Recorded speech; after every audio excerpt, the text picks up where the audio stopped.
What's going on, everybody? This is a fuck. What's going on? Fuck! Welcome to the Common Man Sports Show. I'm your host, Nick Antoniadis, along with my co-host, Brandon Kramer and Mike Moreau. We got some baseball to talk about. So far, this offseason has been so cold. You can even call it the cold stove at this point. It's not a hot stove anymore. That's what Andy Martino said. He sucks. But anyway, I just want to get straight into it. This offseason has been so slow. From the past 2 seasons, last season and also the year before, it was pretty quick with all these free agencies that were signing, big names were signing. But now this offseason, it took a very long time for Shohei Ohtani to sign. Yoshiomo Namamoto finally signed with the Los Angeles Dodgers. And now there's still some big free agents that are still a free agent. Blake Snell's a free agent, Josh Hader, Jordan Montgomery, Shoto Imanaga, and so many more. Cody Bellinger is also another one. Isn't Imanaga's I'm gonna look that up. I believe his windows I know he's gonna be talking to teams this year. Like he had to wait until 24 to start talking to teams. As far as I know, window closes January 11th. So he has 9 days. 9 days. So time's ticking for that man. But now I want to talk about this. So this offseason is extremely slow, as we already know.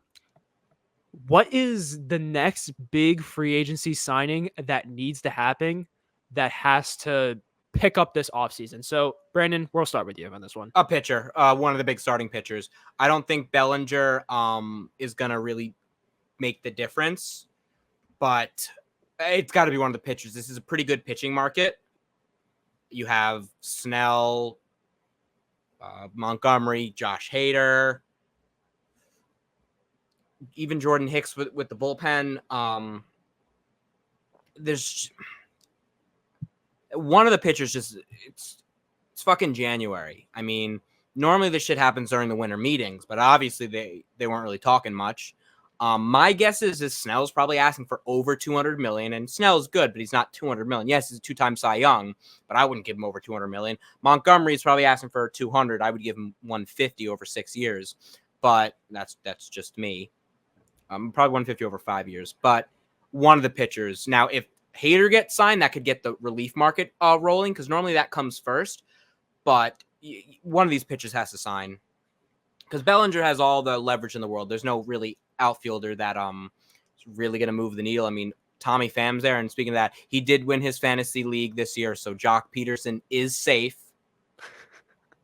But yeah, one of these pitchers needs to go off the board already. It's just getting ridiculous. Mike, what do you think should be the big? Well, I'd agree with Brandon. It has to be a pitcher, unless I would say Cody Bellinger, but I have a good feeling he's going to stay with the Cubs. Say he goes to the Red Sox, I think people are going to freak out a bit. Another team like that, but I don't think he will. Obviously, as a Yankee fan, I'd love to see a pitcher go to them, but yeah, it's going to be a pitcher. If Snell goes somewhere, it's not going to be San Diego, so it's going to make a big splash. And what about that Chris Sale trade the other day? Oh, that kind of okay. Do you want to know my opinion on the Chris Sale trade? Yes. First off, here's the thing. People, especially I have a lot of Boston Red Sox fans. They went nuts, and then they were just like, what the hell are we doing? Why are we trading Chris Sale? Do you know what my first thing was? He's only going to play 10 fucking games because he doesn't know how to stay healthy. That was the only thing I'm going to say. Look at the bright side. You got a really nice young player in Grissom. I think that's what his name is, right? Yeah. So I think he's going to be a very good player for Boston. And Chris Sale, you're expecting him to get injured in May. So, at the end of the day, I think this was a good trade for the Boston Red Sox, because you're always expecting that Chris Sale to be, I think he's good. I hear so many Boston Red Sox fans being like, he's going to have a fantastic season. He's going to be healthy. And then a line drive hits him, dislocated pinky. He gets Tommy John. I understand so many people, they get Tommy John surgery. But at the end of the day, you go out there and you get a nice young player that played well in Atlanta, but he didn't have a lot of playing time because Atlanta's pretty much set with their lineup.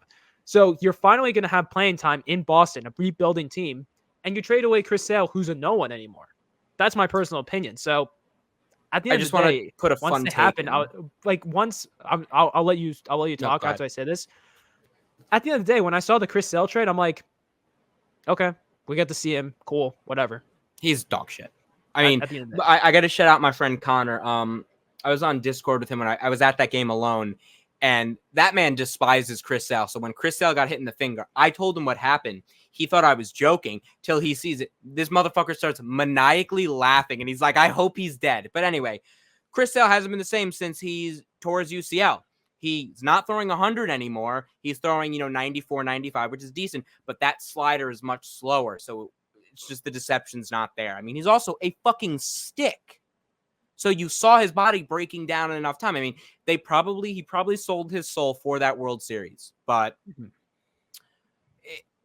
the Red Sox sent over money, they saw it, but GMs are saying and owners are saying the Red Sox are operating like a fucking small market team, which I think every Boston fan should be like, it's fucking pathetic. Well, here's the thing. This Boston Red Sox team, they just traded away Verdugo. They signed Lucas Giolito to shockingly a 2-year, $38 million deal. Giolito doesn't deserve that contract. It's like a 1-year deal with his opt-out if he's Pretty good, much, but yeah. he gave up 42 home runs last year. And when he got traded to Los Angeles, didn't he get placed on waivers immediately? He got waived.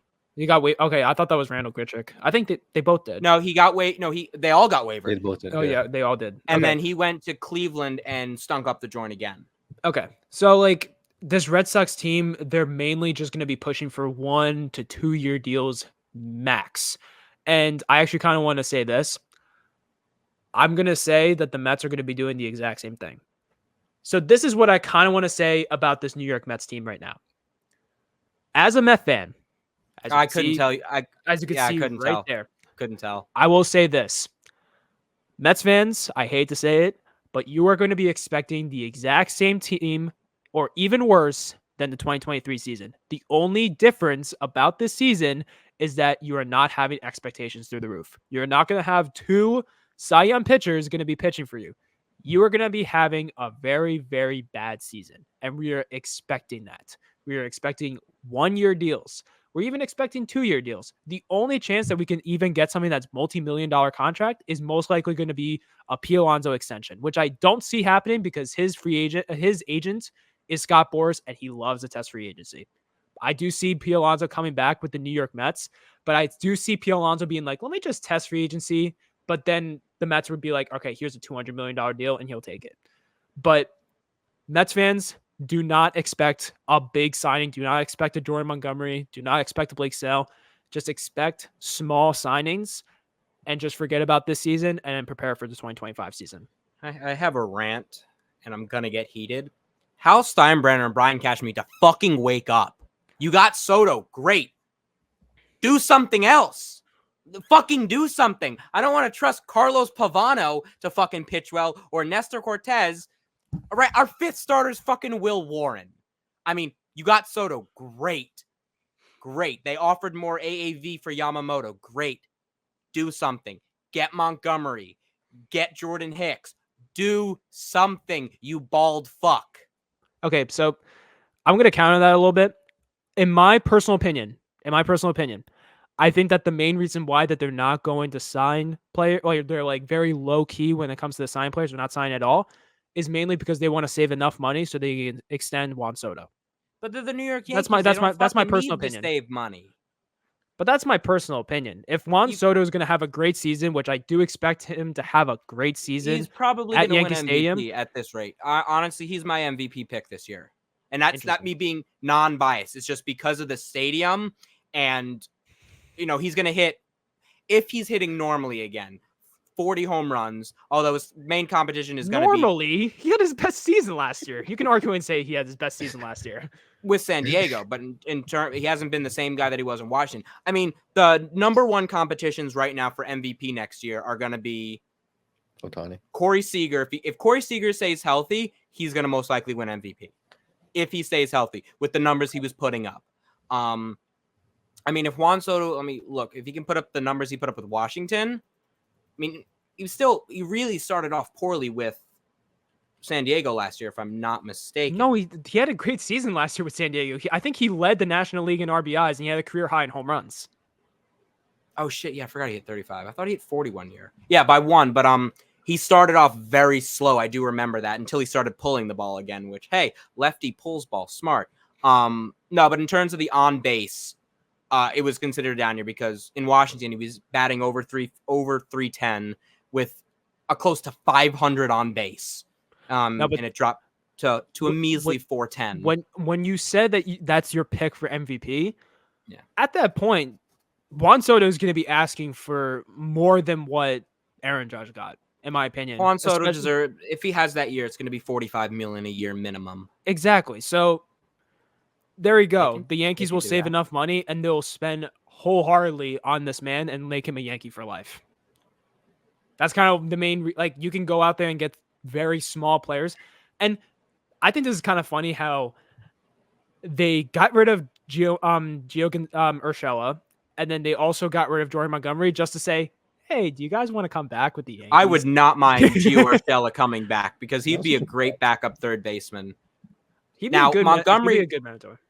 Montgomery wouldn't be getting $30 million a year if he didn't have a great postseason. He's a good pitcher, but is he $30 million a year worth? No. He just had an incredible postseason, which is inflating his value. He's mainly a $20 to $25 million a year pitcher. 25 is even pushing it. Now, if the Yankees can somehow get him for 5 years, $150 million, yes, that's $30 million a year, but considering the other contracts, that's not bad. Because Cole is going to opt out and have his contract extended for that extra year because of the clause. Now, they do have a lot of more money coming off the books in a way, but they need to get one more pitcher because the Yankees are not going to go far this year. Now, because right now they're banking on Carlos Rodon, or as I call him, Carlos Pavano, being normal again. I do believe he was hurt most of last year. I don't expect Garrett Cole to have an even better year than he did last year. You got to hope Nestor Cortez can do well. Clark Schmidt will hopefully continue to improve. But then you have your fifth starter. They're fucking interested in Domingo Germán again. I mean, the man that they put in a fucking sauna to sweat out the alcohol because he was fucking laughing at one of the guys being sent down to AAA that day. That's still one of the funniest fucking stories. Now, I would say that the most quiet free agent right now in this offseason is 100% Josh Hader. Like, I haven't really heard much about this guy, mainly because he did come out and say that he wants to have the same contract or even bigger contract than what Edwin Diaz got from the New York Mets, which is 5 years, I'd give it to him. $2 million. I'd give it to him just because he can go I would give two. it to him. He can go 2 innings. That's really the main reason. You can even go for even more. I think he went 3 innings in the NLCS in Game 7. Yeah, but normally you're good for him to have about 2 innings. Well, yeah, but I'd give him more. I definitely would give. I But would definitely teams give just him don't that. like giving relievers a lot of money. That's the problem. I mean, it's tough to give that massive contract to a reliever. Players like Edwin Diaz, it makes sense. Players like Aroldis Chapman, when he was actually good, it made sense. Players like Josh Hader makes sense. But the teams that are interested in him, I know that the Yankees have mentioned that they were interested. And of course, the team that decides to get every good player, the Los Angeles Dodgers, are interested. I don't even know how they still have money at this point. They'll be Fucking over Dodgers. It's at this point, I don't know where. I've heard that the Texas Rangers are also interested, which that could be he would be a fucking perfect fit there. He'd be a perfect fit there. it would be solid there. But they need more pitching because right now it's just Evaldi, Dane Dunning, Andrew Heaney. Andrew Heaney. I mean, they lost. Scherzer's, I think, mostly out. Scherzer will be there. Oh wait, no, he is going to be shut down. Yeah, he got surgery. He got surgery. DeGrom's not back next year. Yeah, you can make a For the entire year? It's most likely going to be in the entire year. That clause in his contract was if he got Tommy John, it added an extra 2 years. It was one of the stupidest clauses I've ever seen, which makes me realize that they knew he needed Tommy John. They were just waiting for his elbow to snap. And I mean, like you mentioned before, the Mets kind of knew already that the Mets knew. That's why they didn't re-sign him, and the Mets were smart. No, well, the thing is, the Mets did not want to give him 5 years. They gave him 3 years, 120, which he said to him, "I want 5 years," and then after that, they're like, "Enjoy Texas." Yourself. And he ended up winning if you gave him 3 years, you really would have had him for 1 year. He tears his UCL. He's out all of next year. You just have him 1 year. Yeah. Nick, what was your reaction last year when he left? I was upset, obviously. Like, I grew up watching Jacob deGrom. He's my favorite baseball player. But at the end of the I remember a couple days later, I was like, he hasn't really been pitching for most of the season. He missed almost half of the season. I think more than half of the season with that shoulder injury in 2022. And he's just been injury prone. So like at the end of the day, like I was happy for him that he got his contract and he was with a very good team, but it took me a couple days to be like, okay, this is okay. I was obviously upset when he left the Mets. The last time DeGrom had over 30 starts, I won't count 2020 because his Cy Young season. Yeah. The 2019. 2019 and then 2018. But since then, 12, but that's the short season. 15, 11, 6. Yep.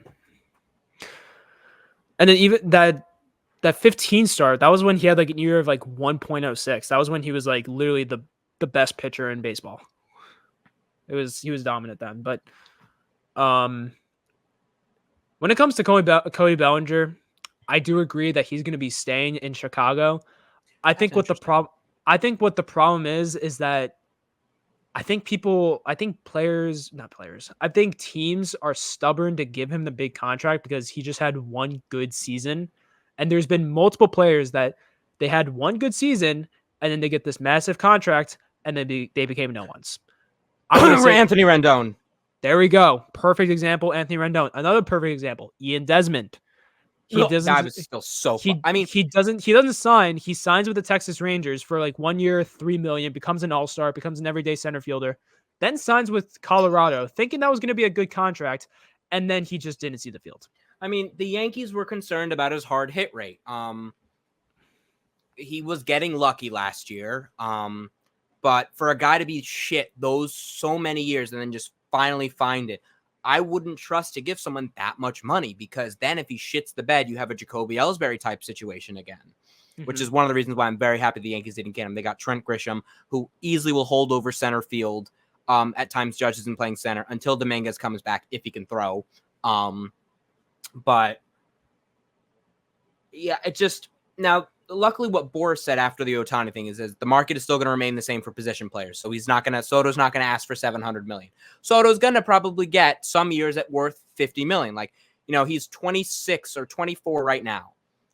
I would give him $50 million a year until he's 30, like in that contract, and then start scaling it back a bit. But for those prime years, 1,000% I'd give him 50 to 55 million because he's Juan fucking Soto. A down year for him is hitting 275 with a 420 on base. Like, that's a down year for him. Yeah. And I think in Yankee Stadium, he's going to thrive because one of the better opposite field hitters. And I will say, opposite, like a lefty hitting it to the gaps in Yankee Stadium, while people call it a sandbox stadium, the gaps are one of the largest in baseball. I think the only gap that's larger than, their left center field gap is Colorado. But that's Colorado. You can hit a pop up there, and it's going to be going up the gap. So now Juan Soto in his time at Yankee Stadium has hit some of the longest home runs I've ever seen. I mean, his rookie year, he hit one over the right field bullpen and into that little kind of bar area, which I've only seen. Standing area. Yeah, Gary Sanchez hit one opposite field there 1 year. It was a doubleheader. I was actually at that game. Judge has gone there before. Stanton has gone there. But that's it. Now, I don't think I have a bold take here. Justin Verlander is going to have a 4.5 plus ERA next year, and he's going to retire at the end of next year. I'm surprised they haven't even considered his retirement, honestly. I mean, here's the thing that I kind of want to say about Justin Verlander. So when he was in the conversations of getting traded to the New York Mets, I will be brutally honest with you guys. I didn't want him to get traded because here's the thing. Obviously, you can get like great players. They got Drew Gilbert, who is most likely going to be the everyday starter in 2025. But the Mets did not have a top, they had Kadai Senga, they had Jose Quintana, but you also, if you're thinking about winning in 2024, why not just keep Justin Verlander? You're going to have Senga, Quintana, and then Justin Verlander, and then you can go out there and make signings like Luis Severino, which they did already. Domingo Germán. Go fuck yourself.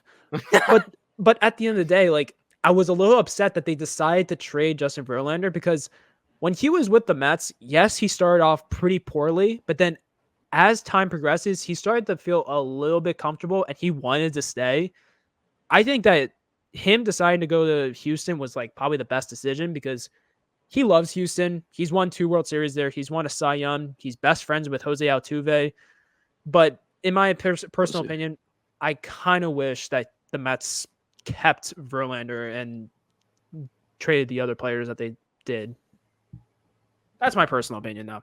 I definitely think next year is going to be really weird. Here's the thing. I don't think the Dodgers are going to win the World Series. They're going to choke. Love Yamamoto, but some people calling him a top 5 pitcher in baseball when he hasn't thrown a single pitch. Now, I'm going to say this. No disrespect to the Japanese Baseball League at all. But it's obvious. The hitting is not on par to what it is in the MLB. Like, you're going to get sued by Trevor Bauer. He fucking shit the bed to start. And also another thing, just everything about the Japanese league is much different. In the ball's different. The ball's different. The mound is different. Everything about the environment as well is very different too. It took so long for Kodai Senga to feel comfortable pitching in the major leagues. He was a walk machine. He would throw like 5 to 6 walks a start. It took him until like July for him to feel a little bit more comfortable. And now like Senga has found a home. I'm not just saying that because I'm a Met fan, but he felt comfortable. Came in 3rd place in the Cy Young voting. He wasn't going to win easily because that was Corbin Carroll's Rookie of the Year win to lose. But at the end of the day, it's going to be very difficult for Yamamoto to feel comfortable in the majors. I can honestly say that in the first 2 months, he's not going to look like the pitcher that everyone is expecting him to be. They're not going to be seeing, a $325 million pitcher in the first 2 months of the season until he feels comfortable. They won't see him till next year. And that's my opinion. I mean, now the you only see player, like the way he plays, maybe until you'll see some flashes of it, but now he's going to be great. Now, the only pitcher I remember seeing come into the majors and immediately make an impact was Tanaka, like in recent memory. His first start was incredible. But I mean, Ohtani was struggling as well. Like, I'm going to get canceled for this. I can name at least 5 pitchers that I would take over Shohei Ohtani at any day, maybe even 10. I can name them. I'm pitcher. Okay. In general, Garrett Cole, Corbin Burns. I gotta remember other pitchers. This one's Yeah, would you take Blake Snell? That's a tough one. That's a tough one. Zach because Wheeler would take over him. I think Really? Wheeler's a pitcher. he's a good pitcher. Yeah. Spencer Strider, easily. Okay, so the problem I have with Spencer Strider is that he can strike out a shit ton of batters, but he gives up a lot. He gives up a lot of runs. How about Shane McClanahan? Yeah, no, I would take Shane McClanahan when he doesn't fuck his UCL up. I just gotta remember all the pitchers. Yeah, he's so good. So we have Cole, Burns, McClanahan. You could put Wheeler up there. I feel like I'm forgetting a couple big ones. Throw names out for me. Help. Luis Castillo has dropped off. I don't know about him. No, I wouldn't put Castillo. I would. Sandy Alcantara. Yeah, his last year was really bad, but normally, yes, I would take him over Ohtani. It's kind of nuts saying this stuff. I feel like I'm reading a really Is it bad that I'm not thinking of Alex Manoah? Yeah, 100%. Kevin Gausman. Not eating content. Kevin Gausman. Oh, wow. Robbie Ray? Even though, did Robbie Ray have a good... Yeah, I was going to say. He tore his UCL. So I can name at least 5. I mean, Ohtani's good, but, people expected him to come and be a sub-3 pitcher, a sub-2.5. Japanese pitchers you'll really get between a 3 and a 3.5, which is respectable. But do I think he deserves more money than Garrett Cole? No, but they had to get him on their team. I mean, I think that's now that's the main reason. That's the main reason why the Yankees did not want to give him that contract, but because they didn't see him as a pitcher that deserved the contract that Garrett Cole got. And I agree. I mean, the Yankees also gave him more money per year and an opt-out earlier so he could make even more money, and he still said no. So it showed at the end of the day he wanted to go to LA. No, yeah. At the end of the day, it was either going to be the Dodgers or the Yankees. The Mets even matched the exact same contract that the Dodgers gave him, but at the end of the day, he just wanted to be a Dodger. He wanted to be with his teammate Shohei Ohtani, and he knew that the Dodgers in general are just a winning culture, even though they're going to choke in the playoffs. But at the end of the day, this was so nice to watch. It's gonna be So it's gonna be nice to watch. It's gonna be so satisfying. Can't wait to see the 86 win. Philadelphia Phillies sweep them, and Yamamoto gives up 11 runs in his first start. And what's crazy is that they get. I mean, I don't even know if Clayton Kershaw is most likely coming back to the Dodgers. He's not even. I just realized he's not even signed yet. No, he's not even signed. The Rangers are the only team that's interested in him. It's mainly because he's not going to play until June or July. So maybe you can even say plays this year. Yeah, you can even say that he's going to purposely sit out this season, which he might just retire. I mean, he's 35 years old. His injuries has gotten to him. He's had so much back, shoulder injuries in his career. I can most likely see it, but they got rid of a shitty playoff player for another shitty playoff player in Tyler Glasnow. You could say what you want about Tyler Glasnow. He's a great pitcher in the regular season, but when it comes to the playoffs, he cannot pitch for his fucking life. Brandon, we watched that game in the Rays versus the Rangers, the game 1, and Glasnow had no idea where to find the pitchers. He got fucking shelled. I mean, you can make the argument and say that it was the Texas Rangers, and they were so dominant. Glasnow is one of the better stuff-wise in the game. He just got fucking shelled. Yeah, he got cooked. I mean, the Dodgers are banking on a young rotation. Who knows if Walker... Usually, it's been proven that guys after Tommy John, it's about a year... They get it, they come back, they're maybe normal a year later. Except for Matt Harvey. And we already know about Matt Harvey's history. So it's going to be interesting with this year. So hopefully the next time we do another baseball podcast, we have shit to talk about. Well, guess what? Next month, we get to see baseball. That is true. I cannot wait to see the Yankees sign Domingo Germán. And then we get the inevitable. He's beat his wife, or he's an alcoholic again mid-season. Well, I also can I can also possibly see the Yankees acquiring a starting pitcher. Find a way to not possibly not Bieber. I like Bieber, but I don't Shane know. Bieber or Corbin Burns. I could possibly see happening because Corbin Burns will be a lot to give up. They're wishful. I mean, I'm not too sure what's going to be possibly happening, but I can personally see the Yankees acquiring a starting pitcher and not sign someone. But that's just my personal opinion. And I feel like Corbin Burns can be a good piece for the Yankees to. I would, but you need to make sure you re-sign him. That's the issue. Yeah, that's my. Before we end, do you want to give your dark horse too early predictions? Who's gonna win the World Series? I got a very dark horse one. Go ahead. Are you ready? Are you ready? No, yeah. I don't think you're ready. Oh, they made it last year. So is that really? You're saying the Diamondbacks? Yeah. You're saying that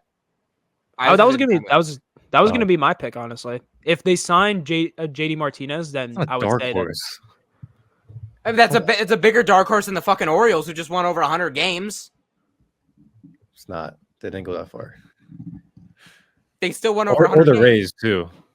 No, without McClanahan for the year, they're not going to go far. Is he out for the year too? Yeah, Tommy John. Mid-season. Holy fucking shit. See, this is the problem that I really have is that I can't. This free agency is just. But baseball's also so crazy, so you never know. The thing is, like, I haven't seen a lick of offseason. The only thing that I've been seeing is the fucking Dodgers spending. You don't even see fucking rumors at this point. It's not like because no one wants to fucking listen to rumors. Because John Morosi. John Morosi's a piece of fucking shit. I hope his wife leaves because the reporters this offseason have been so bad and no one wants to trust them. The only one they want to trust is Jeff Passan, which I wholeheartedly agree with. Bob Nightingale has earned respect again. Can't believe when it comes to dark horse, I personally have no. Do you know who's also a free agent? Matt fucking Chapman, the man who is always a dark horse for MVP. Yeah, but like he forgot how to hit again. He can never hit. I mean, he was a juice ball merchant. He was a juice ball merchant. He was he's still a phenomenal defender. He was when he was with Oakland, and everyone said that he was going to win MVP. Guess who his fucking agent is? Guess who his agent is? Scott Boras? Exactly. He just wants to test free agency. He wants 200 million, Scott but I'm not Boras is giving. making baseball. Every fucking player that has Scott Boras as their agent always tests free agency. The only one that actually didn't test free agency was Steven Strasburg in 2016, where he signed an extension with Washington. And then when he won the World Series and won a World Series MVP, he got that ridiculous contract, and now he's not even the pitcher I anymore. mean, he still because he tested fucked free up his nerve. agency. He still tested free agency, but In went back to that. 2016, he didn't. No, in 2016 he did. No, but that's what I mean. That's the only moment that that Scott Boras was like, "Yeah, you can just take that extension," because you don't know if you're, which is a good idea because he started 4-0 with like a pretty crazy ERA, so it was like the only opportunity for him to get an extension. Every single fucking agent or player of Scott Boras's always test free agency, and then they can just sign with the same team that they were before or go with a different team. So I'm gonna say, once spring training starts, I'll give my opinion on who I think is going to win the World Series, and then my It's New York other. Yankees. It's the New York Yankees. Okay, I think that's a perfect time to end. I think that's a perfect time to end it. Yankees in 6. Yankees had 2 more pitchers. It's Yankees. Just saying. Yankees in 6. 2 quality pitchers. If they had Montgomery, Yankees in 6. If they had Snell and Montgomery and Yankees in 4. Hader, Yankees in 4. You can only fucking wish. I guess wish. you just wait They're for gonna- fucking and then wait for fucking Mr. Clean to actually spend money this offseason. He's like, oh, we traded for Juan Soto. That's what we're gonna do. It's gonna raise the price of chicken buckets. I fucking Brandon's gonna hope. stalk him at Times And Square. get when he it- puts- and get No, a I mean fucking- when he just and then- honestly, I just hope that one of the crackheads goes and just it does something unfortunate, like falls on him, steps on him, or a car just doesn't see him. Like, because he sleeps on the street. Sometimes, like, just someone thinks, "Oh, that's just a pile of trash," and just pisses on him. He probably likes that shit. I wouldn't be surprised. Perfect time to end. Yeah, that's it. Go Yankees! Yankees are winning the World Series. Yankees in 4. Absolutely not.